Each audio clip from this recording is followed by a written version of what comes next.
Buenas tardes. Voy a dar comienzo a la charla para pues agilizar un poquito los tiempos. Me presento, mi nombre es Miriam, yo soy licenciada en Educación Especial y actualmente trabajo en la Clínica de Atención Especial. La Clínica de Atención Especial antes era conocida como la Clínica DAM y la Clínica de Conducta. Y bueno, yo les voy a hablar de este tema. Este tema ya lo habíamos abordado, creo que la semana pasada me hizo favor de abordarlo quien es mi jefa. Y vamos a hablar sobre la socialización y cómo influye esta en el espectro autista. Yo creo que hablar de socialización es un mundo porque pues hasta hay una ciencia que lo estudia, ¿no? Que es la antropología, que estudia todos los fenómenos socioculturales que hemos tenido en la historia y pues de ello parte a la investigación, ¿no? Y pues bueno, comencemos. Para poder saber el impacto que tiene la socialización en nuestro mundo, debemos definir qué es socialización. Y la asociación es un proceso sociocultural. Si bien va a tener repercusiones biológicas y también a nivel cerebral, por todos estos componentes químicos que se manejan en el cerebro, sigue siendo un proceso también cultural. ¿Por qué? Porque en la forma en la que yo me comunico, en la forma en la que yo hablo o en la forma en la que yo me expreso, va a depender en el lugar en donde yo viva, las costumbres que yo tenga, el idioma que yo hable y la forma en la que estuve viviendo. Por ejemplo, no es la misma forma en la que yo me expreso como mujer mexicana y respetando mi identidad incluso hasta de género, lo que podría ser una persona a lo mejor de Japón, ¿no? Para poder lograr una interacción bicultural sería complejo el podernos decir o hacer, porque a lo mejor para mí lo que es una seña de saludo, como lo es el beso en el cachete, a lo mejor para una persona de Japón es invasivo o intrusivo. Y esto va a generar un comportamiento social y una forma en la que yo me relaciono.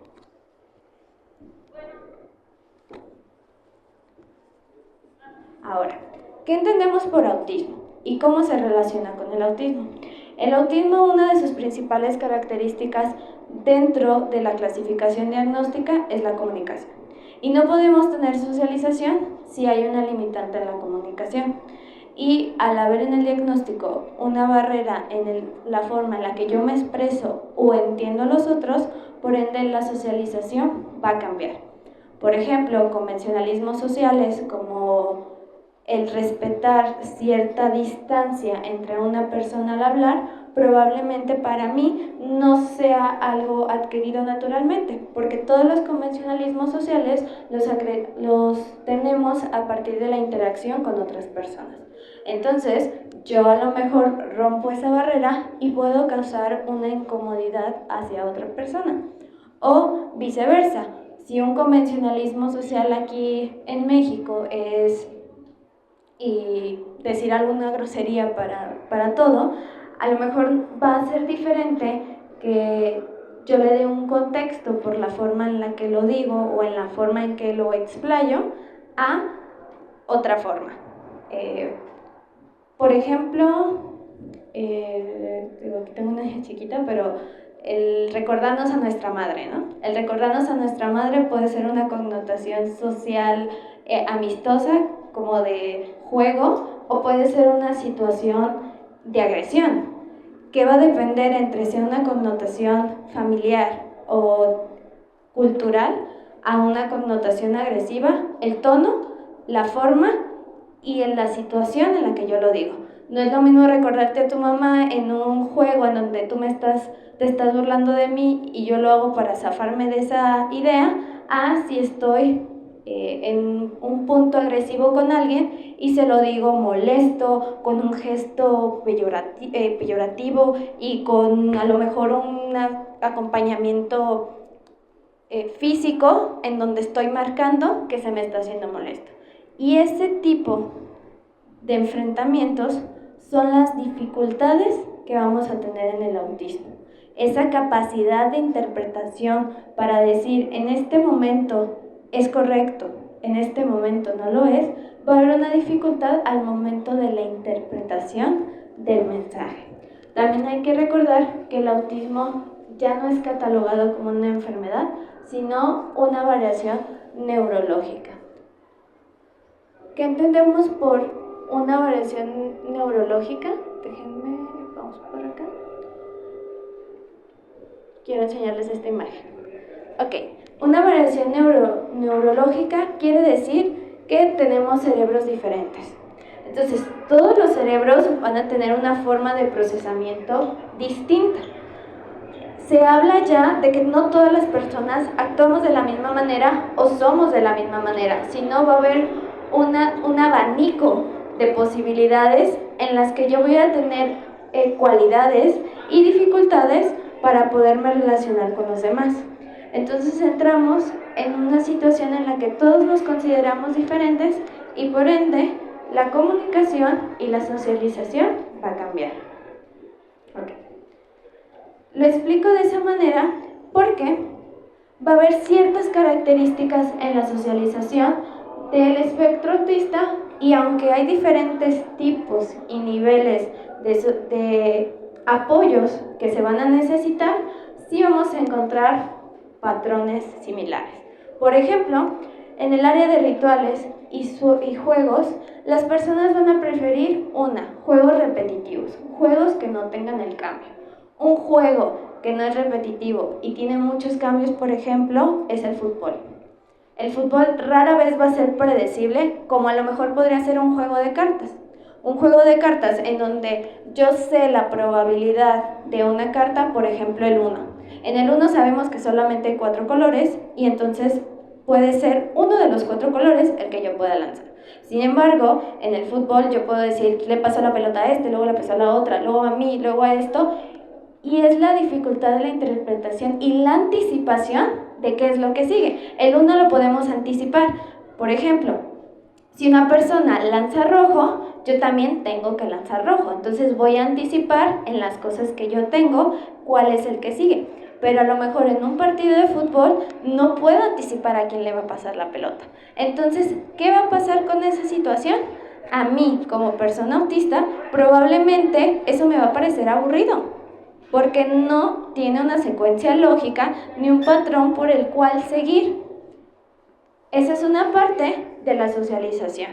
También tenemos, en ciertos casos, cuando los niveles de apoyo son recurrentes, las ecolalias. Las ecolalias es una forma de comunicación en donde repetimos aquello que se nos dice. ¿Por qué se llaman formas de comunicación? Porque también pueden expresar un mensaje. Por ejemplo, yo puedo haber integrado el quiero ir al baño desde una tercera persona o desde un cuestionamiento. ¿Tú quieres ir al baño? Es una reafirmación para mí para decir yo quiero ir al baño. ¿Por qué? Porque es una forma de expresión. Y ahorita vamos a ver que eso también genera dificultades en la socialización, pero no genera la persona con autismo, pero no la persona es el mediador, sino quien la está realizando, porque entonces yo estoy anticipando la pregunta de acuerdo a mi contexto. Y ahorita vamos a ver por medio de un diagrama por qué es tan difícil. Y también las expresiones validadas para podernos comunicar. Como les menciono, todos sabemos que generalmente si yo estoy molesto, tengo que hacer una cara, un gesto de desagrado, así, ¿no? O sea, tengo que molestarme y a fuerza si me molesto, tengo que hacer un gesto. Pero no necesariamente es así cuando hablamos de la comunicación y expresión en las personas con autismo. Yo me acuerdo que había una chiquita que a la que le decíamos que llorara cuando algo le dolía, porque eso es lo convencional, pero la chica no era ese su gesto cuando sufría. Cuando sufría, ella se mordía. Entonces lo que usó es que cuando decíamos, a ver, como llora, ella hacía el gesto de lo que veía en la tele. Entonces se agarró así como, ¡wah, wah, wah!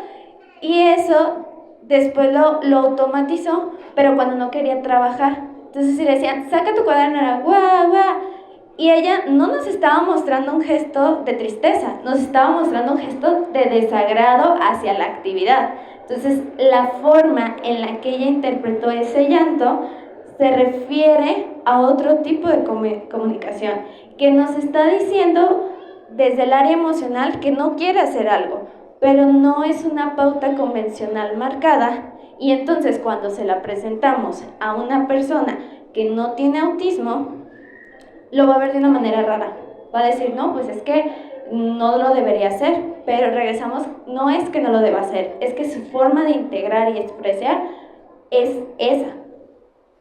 Y también que podemos tener en la socialización la dichosa sobrecarga sensorial. Por ejemplo, ahorita tenemos un montón de cosas que podrían distraernos. Tenemos el ruido del tren, tenemos el ruido de la gente que está pasando, tenemos el ruido a lo mejor de alguien que está hablando. Y efectivamente puede, en mi caso, por ejemplo, que eso me llegue a molestar o me llegue a distraer, porque en mis niveles sensitivos pueden estar a la hiper o a la hipo, que quiere decir que a lo mejor siento de más o a lo mejor siento de menos y lo quiero buscar. ¿Y qué va a generar en mí? Un malestar físico. Entonces, un malestar físico o al contrario, una hiperreacción, ¿no? Que alguien me va a estar hablando, y es lo que le pasa a muchas personas con déficit de atención, que a lo mejor alguien me está hablando y estamos teniendo una conversación y yo digo, ay, ¿sabes qué? Escucha el tren, espérame, ahorita vengo. Y te vas y dejas a la persona. ¿Qué va a pasar en esas situaciones? Pues la otra persona se va a enojar. Y te va a decir, oh, pues ya me dejó solo, ¿no? Entonces, ¿qué pasa? Hay una dificultad en la comunicación, porque uno va a decir, pues es que me dejó solo, es una grosera. Y la otra va a decir, ay, que mira qué padre está el tren. Uy, estaba bien chido. Y va a regresar y va a decir, ¿por qué se enojó? Si yo nada más quería ver el tren. Entonces, esto va a pasar, como les mencionaba, ahorita de la teoría, va a pasar esto, ¿ok? ¿Qué pasa? Tenemos al emisor. El emisor nos está dando un mensaje, ¿no? A lo mejor nos está hablando, a lo mejor nos está dando una mirada, porque hay que recordar que la comunicación no solo es hablar. La comunicación es todo lo que lleva algún mensaje. Entonces yo a lo mejor le puedo estar platicando a alguien que me fue súper bien en el día. Y luego tengo el receptor. Entonces el receptor va a estar escuchando mi mensaje, pero regresamos. Si es una persona dentro de la neurodivergencia, a lo mejor como emisor no estoy teniendo la reacción que quiero de esta persona. Por ejemplo, yo le puedo estar contando, no, es que mi día estuvo súper difícil, fíjate que tuve mucho trabajo. Y a lo mejor la persona, el autista, está mirando para otro lado porque tiene una sobrecarga sensorial. Entonces, aquí vienen las emociones. ¿Qué va a pasar? Bueno, yo como emisor le estoy diciendo que tengo un mal día, entonces espero que el receptor también se sienta mal conmigo y me diga, no, pues pobrecito o pobrecita. Y la persona contigo va a decir, no, pues es que sí está interesante lo que está platicando, pero mi sobreestimulación me va a hacer que mire para otro lado. Y luego él va a decir, no, pues es que si le estoy contando algo que me cuesta trabajo y él está distraído, pues me enojo. Y luego regresamos a este lado y que va a decir, pues me enojo también porque no estás entendiendo que yo estoy sobreestimulado y tú no estás entendiendo que tengo un mal día. Entonces aquí las emociones nos juegan en nuestra contra. E igual, por ejemplo, este es déficit de atención, este es autista y este es déficit de atención. Entonces el autista le está diciendo, oye, tienes que tener cuidado porque tienes que seguir tal línea, teniendo una inflexibilidad cognitiva, de, por ejemplo, son roomies y no lavaste los platos, oye, tienes que lavarlo, y el déficit de atención, ¿qué creen? Ya prendió la tele y se puso a ver la tele.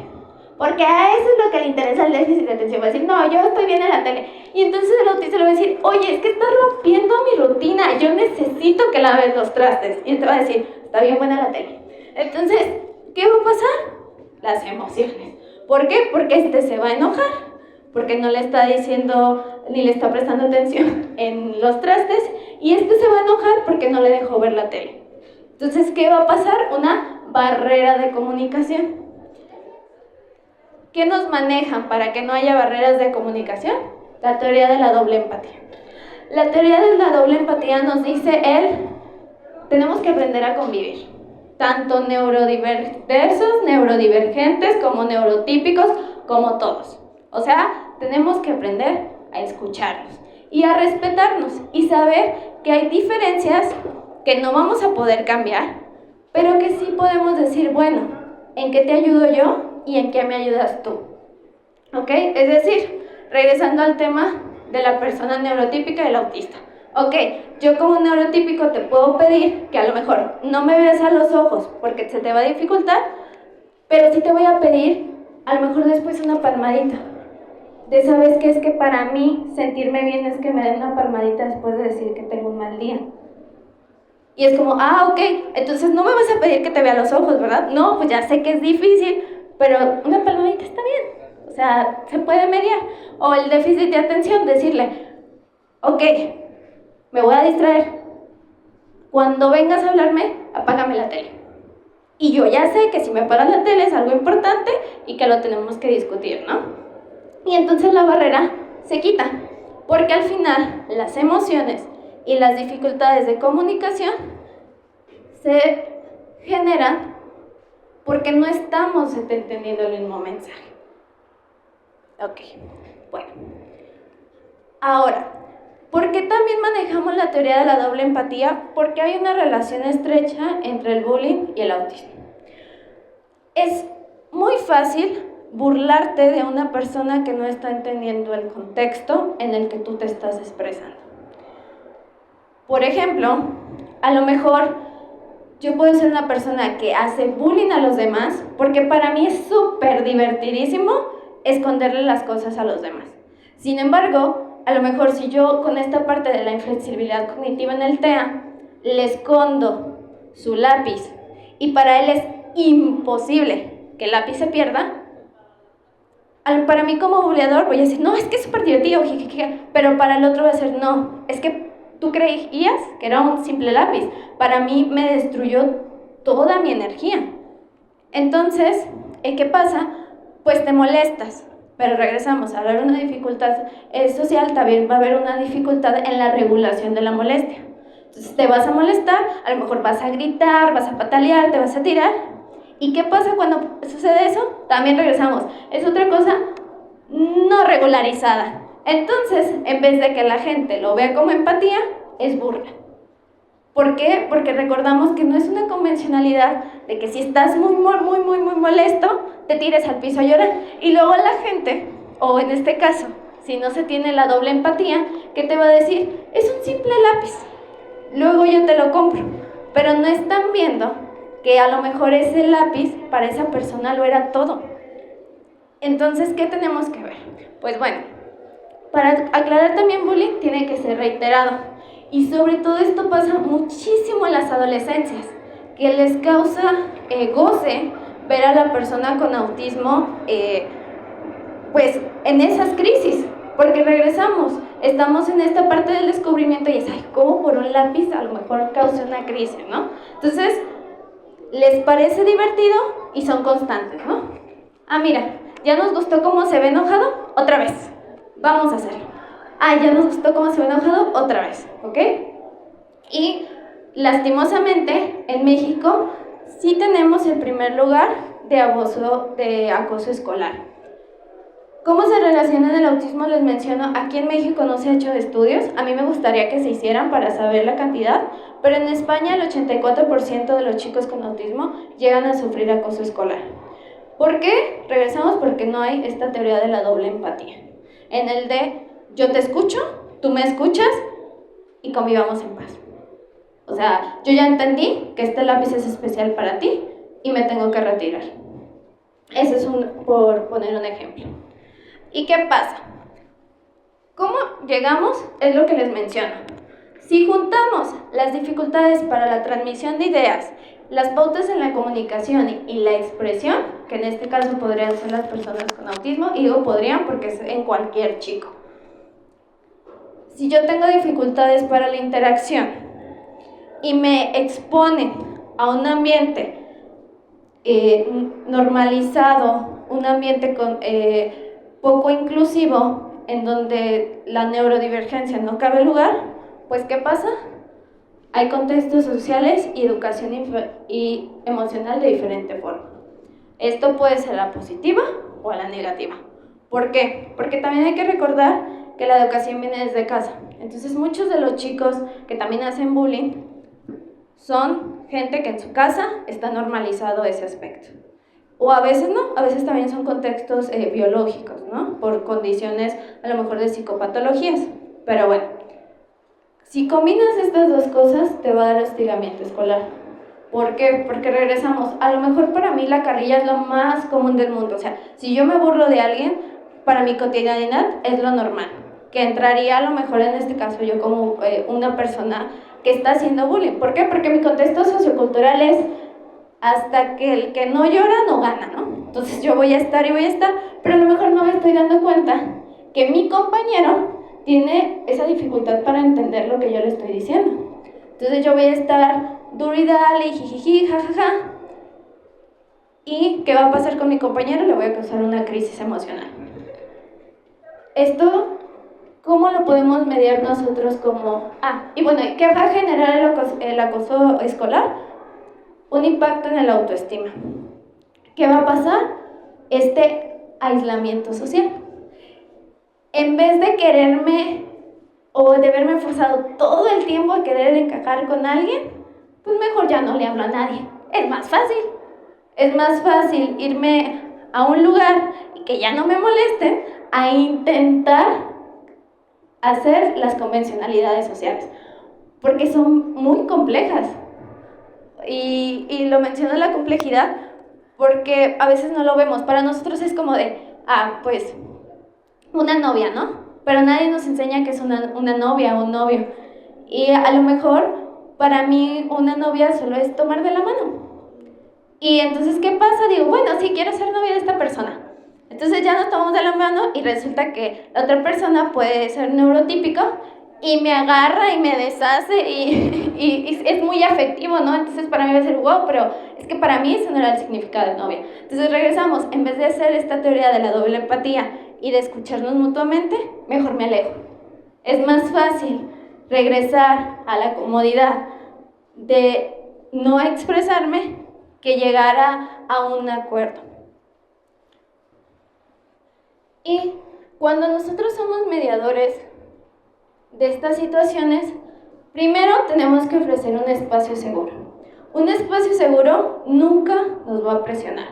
Y esto lo vemos como padres de familia. Un espacio seguro no es el ¿qué tienes? ¿Por qué no has comido? Ay, es que estás muy triste. A ver, dime.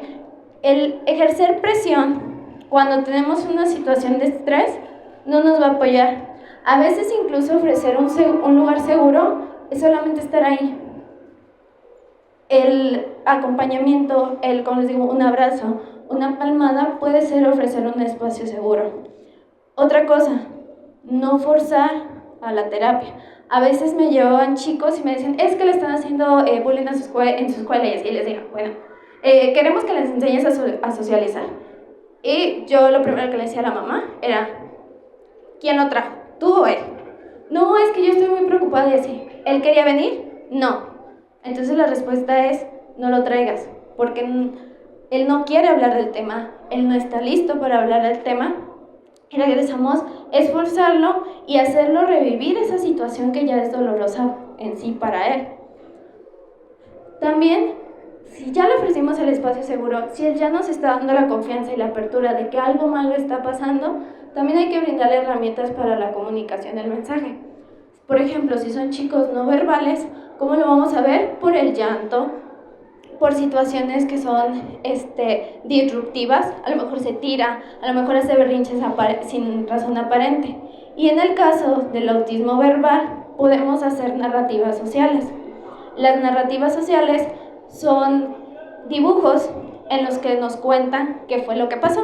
Entonces yo empiezo con una libreta y le digo, a ver, vamos a empezar, pues estabas en la escuela, a ver, ¿así te dibujo? No, así no, a ver, y ya me empiezan a corregir, no. Digo, bueno, entonces tú estabas sentado aquí, y la persona que estaba haciendo esta situación, ¿dónde estaba? Acá. Ok, ¿y qué hizo? Y entonces ahí también podemos descubrir si la situación fue acoso escolar o fue una connotación social, porque regresamos, a lo mejor a mí no me gusta que me vean, pero esa persona me vio y no respetó mi límite. Entonces yo voy a asegurar que es acoso escolar, cuando en realidad, regresamos, hubo una situación de comunicación y ¿qué hay que pedir? Dile que no te vea. O sea, y si la otra persona reacciona agresivo, entonces ahora vamos a ver cuál es la medida, ¿no? Pero también es ver qué está pasando en ese momento cuando hablamos de acoso escolar. También hay que escuchar, porque luego a veces como adultos lo primero que hacemos es preguntar. Y bueno, ¿y cómo te pegó? ¿Y en dónde te pegó? ¿Y te escondió tus útiles? ¿Y quién te ayudó? Regresamos, son situaciones difíciles, que de por sí ya se vivieron difíciles, y todavía nosotros estamos preguntando, ¿qué es lo mejor? La escucha activa. Te escucho, te respeto, y la observación en el caso que nosotros lo estemos presenciando. ¿Por qué? Porque les digo, a veces también tenemos hiperreacciones. Entonces, ya me escondieron mi mochila, ya agarraron mi lonche, entonces a lo mejor yo sin entonación de voz te voy a decir, así no, eso no se hace. Y entonces, ¿qué va a pasar? La persona con autismo pidió que pararas en hacer eso, y desde el área neurotípica, pues me voy a reír. Porque, ¿cómo es que dice así no se hace moviendo el dedo? Porque no es lo normal un adolescente es, te voy a golpear, o sea, lo primero que te voy a decir, regrésame mi mochila, ¿no? Y ahí está la dualidad y la dificultad de comunicación, ¿no? Que ahí es también donde nosotros podemos brindar estrategias para ayudar, que es el rol de mediador. Cuando nosotros somos adultos, debemos aprender a mediar los conflictos. ¿Qué quiere decir? El observo e intervengo. Nosotros no vamos a ser partícipes de estas acciones, vamos a mediarlas. ¿Qué quiere decir partícipes? No nos vamos a poner a pelear ni con los niños, ni con los adolescentes, ni con los adultos. Vamos a ofrecer estrategias para la solución del conflicto. ¿Qué es lo que sigue? O sea, a ver, ustedes le piden una disculpa, ¿ok? Voy a hablar con sus mamás, en este caso si fuéramos docentes, o si fuera nuestro hijo, ¿qué herramientas darle?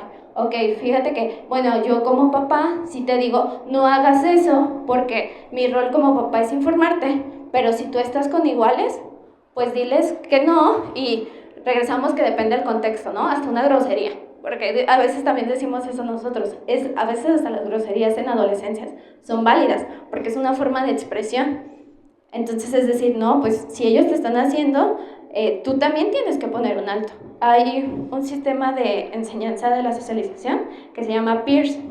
Y Peers lo que hace es el rol social mediante la actuación. Entonces pasan a dos personas a que actúen y les dan las herramientas para cómo actuar. Entonces se presentan situaciones de día a día y ya las personas con autismo dicen, pude haber hecho eso, para que en escenarios reales lo logren hacer. Y hay que tomar en cuenta mucho la flexibilidad cognitiva. ¿Qué tanta apertura tengo yo para el cambio? Porque a lo mejor también yo puedo decir, bueno, puedes decirles que no pasa nada, irte para otro lado y ya está. Pero a lo mejor tengo mayores retos en la flexibilidad cognitiva y eso me va a limitar a poder cambiar el tema. También me ha pasado muchas veces que se genera una obsesión hacia su acosador. Entonces, ya cualquier cosa o situación que haga el acosador, el niño está presente para limitarlo. Y aquí es cuando tenemos que también romper el patrón, decir, a ver, ya no te está haciendo nada, aléjate, ya no es necesario que estés con él. Es que estaba comiendo, a mí me ha pasado cosas incluso como, él estaba comiendo en la esquina y yo fui y yo, a ver, pero ya no vayas, si él ya está comiendo en la esquina ya podemos estar aquí, pero se genera una obsesión hacia su acusador y que regresamos que se genera por el estrés de haber vivido esa situación. Ok. Y pues eso es lo que decimos. ¿Quién debe adaptarse? La realidad es que nadie. Es responsabilidad compartida de todos. Hay que recordar que es un mundo diverso, un mundo diferente y en el que tenemos que respetar las diferencias. Entonces, hablamos de esta manera porque antes las terapias hacia las personas con autismo eran dirigidas a la normalización. Es que tiene que llegar a los estándares tiene que socializar como ellos, tiene que aprender todas las normas sociales y culturales del autismo. Pero la realidad es que no. Que cada quien puede hacerlo, como les digo, cada quien puede hacer lo que le guste siempre y cuando no dañe a otros y sea su forma de expresión. Y pues tenemos esta palabrota, ¿no? Que es la neuroafirmatividad. O sea, decir, está bien que no todos seamos iguales, está bien, yo puedo tener un amigo autista, puedo tener un amigo con déficit de atención, puedo tener un amigo con trastornos de algún tipo, puedo tener un amigo con discapacidad intelectual. Yo cuando empecé en estos temas, yo les decía que a mí me gustaba mucho la socialización porque fui maestra sombra de 4 niños, 2 chicos, como antes se conocía, con Asperger y 2 chicos con síndrome de Down. Y para mí es la amistad más genuina y bonita que he visto. Se buscaban, comían juntos y hasta me parecía muy particular porque entre ellos se buscaban y uno de los chicos con síndrome de Down casi no hablaba. Pero era como, ¿quién es tu amigo? Él es mi amigo. Y yo decía, bueno, es que sí es cierto, o sea, no hay ninguna limitante porque no ser amigo de una persona que es diferente a mí. Y se reían y de hecho, pues los chicos con una característica de síndrome de Down es tener discapacidad intelectual y una característica del autismo es que no, o sea, no necesariamente tienes que tener discapacidad intelectual. Entonces, ahorita ya tienen 18 y 20 años y a uno pues todavía a veces gusta de caricaturas infantiles, los otros ya están en universidad, y en prepa, perdón, ya van a pasar a la universidad, y todavía se buscan. Entonces es muy bonito porque las mamás hasta a veces dicen, no sabemos ni de qué hablan, pero pues quieren estar juntos, entonces pues los vamos a dejar. Y sí, es cierto, o sea, creo que una amistad genuina no tiene que ser una amistad que es igual a ti, sino regresamos, la que quieres y puedes expresarte como eres. Ok, entonces regresamos que no está bien el camuflaje social. El camuflaje social nos referimos a cuando hacemos acciones para aparentar. ¿Qué nos puede generar esto? Nos puede generar estrés. Porque yo debo ser así. Es que como todo mundo usa pantalón, yo también tengo que usar pantalón. Entonces todo el tiempo voy a usar pantalón. Pero en realidad el pantalón me pica, el pantalón me altera, a lo mejor tiene etiquetas que son molestas. Entonces no necesito usar el pantalón si no me gusta, porque es parte de mi identidad a lo mejor usar otro tipo de conceptos. Y regresamos, es decir desde el cómo yo me siento. ¿Ok? Y bueno, aquí podemos ver, como les mencionaba, que cuando logramos hacer una interacción social de calidad, no es necesario ser la típica. Bueno, ustedes no sé si han visto un documental, la verdad es que yo lo vi en TikTok, pero es relacionado a un chico que se llama Max Steen. Él jugaba un juego que se llama World of Warcraft, entonces es muy curioso y se le hizo un documental porque World of Warcraft es un juego en el que tú asumes el papel de una persona en ese videojuego de una criatura mística y vas conociendo gente de otros países interactuando porque es un mapa abierto. Entonces, él tenía una distrofia muscular, que es una situación en la cual te degeneras y pues llegas a fallecer. Entonces los papás estaban tristes porque el chico solamente jugaba videojuegos. Entonces era como de, ya sabes, la típica, ¿no? Sal, conoce, atrévete, descubre. Pero el chico estaba bien con su computadora. Entonces cuando el chico fallece, abren la computadora y se dan cuenta que ahí él era muy sociable, o sea, tenía un chorronal de amigos. De hecho, hasta se le hizo un homenaje por parte del juego porque los papás se dieron cuenta que no estaba solo, que en realidad tenía un montón de gente que lo quería y lo estimaba. Entonces, ahí regresamos la convencionalidad y cuando trabajo socialización, también le digo a los papás, ¿quieres que socialice como tú o como él? Porque si tú eres un ranchero de hueso colorado y quieres que vaya a los jaripeos y quieres que monte un toro, no sé, pues la realidad es que no lo va a hacer porque a él no le gusta. No le va a gustar y nunca le va a gustar. Pero si él es feliz jugando con gente en línea, adivina que esos son sus amigos. Y es válido y es respetable. O a lo contrario, a lo mejor yo soy un papá de no, es que a mí me gustan los conciertos y quiero que vaya a tal concierto y así. Pero a lo mejor a mi hijo le gusta la música académica. Y él va a decir, pues yo quiero ir a ver a Mozart tocar y se vale, ¿no? Porque ahí va a ser su círculo y regresamos su espacio seguro. Bueno, también otra parte que se propone dentro de las neurodivergencias es buscar espacios donde compartan similitudes otras personas hacia ti. porque no es lo mismo lo que tú me cuentas a vivirlo, ¿no?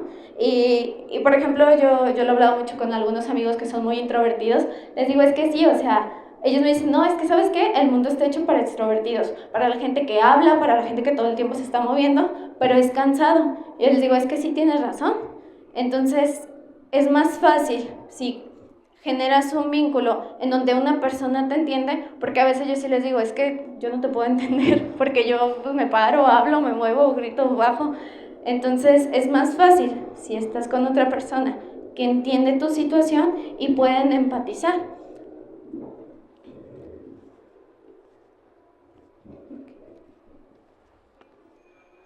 ¿Ok? Y bueno, ya vamos a acabar, entonces nos gustaría nada más presentar unos mitos que son muy escuchados, y el primero es que las personas con autismo no pueden socializar. Y como recordamos, pues la realidad es que no, o sea, pueden hacerlo respetando, claro, sus diferencias. También esto, que les falta empatía. Hay algo que es muy padre que se llama la teoría de la mente, y es pues como un trabalenguas. El yo sé que tú sabes que yo sé lo que estás pensando, pero no nos vamos a decir. Es, por ejemplo, cuando tratamos de con una mirada decir, pues pásame eso, pero a lo mejor yo no digo, tráete, y ya me lo traes, ¿no? Y sabes que a lo mejor yo estoy hablando del libro, pero si tenemos dificultades para la teoría de la mente y no te estoy diciendo textualmente qué es lo que quiero, pues vas a decir, sabe qué está pasando, ¿no? Y eso relaciona también mucho con las emociones. Si yo tengo dificultades para leer e interpretar qué es lo que está pasando, pues difícilmente voy a entender lo que está sucediendo. Y esto también es como, por ejemplo, cuando nos hacemos amigos de alguien que nos violenta. Cuando tenemos autismo, podemos llegar a hacer amistad o entablar amistad con una persona que puede ser violenta porque desconocemos qué es la violencia. Entonces, si alguien nos dice que es común que alguien te pegue por detrás de la cabeza y que es una convencionalidad entre amigos, pues vas a aceptar que te golpeen.